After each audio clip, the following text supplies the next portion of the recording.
Panji Iman. Sengsinga berjuang demi kebenaran. Salahuddin Al-Ayyubi namamu dikenang, menyatukan umat, menegakkan harapan. Tak gentar menghadapi badai peperangan, dengan hikmah dan sabar memimpin barisan.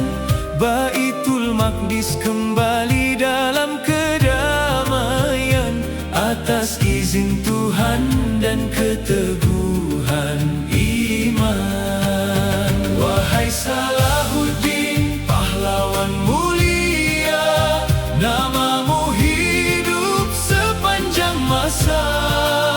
Keberanianmu menjadi cahaya, membangkitkan semangat membela yang lemah. Palestina menjadi saksi sejarah tentang tekad yang tak pernah menyerah.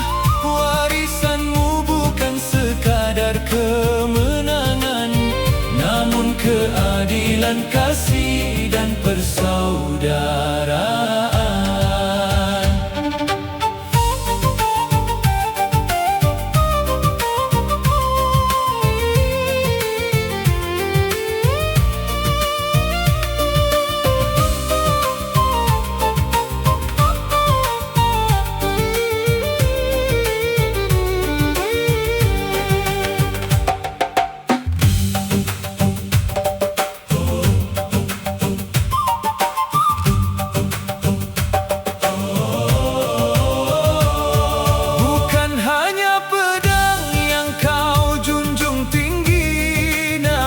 Akhlak mulia yang mengiringi, lawan dihormati, rakyat dilindungi.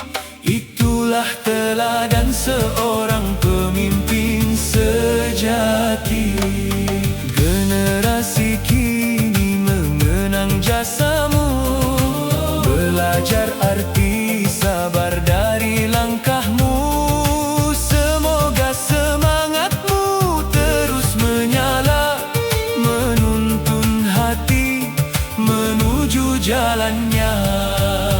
Bukan kebencian yang kami nyanyikan, namun keberanian dan pengorbanan.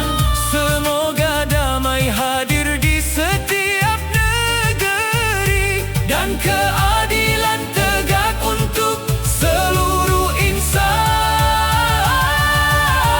Wahai Salahuddin, namamu bersinar dalam sejarah, tak pernah pudar. Pejuang mulia penuh pengorbanan, semoga menginspirasi sepanjang zaman.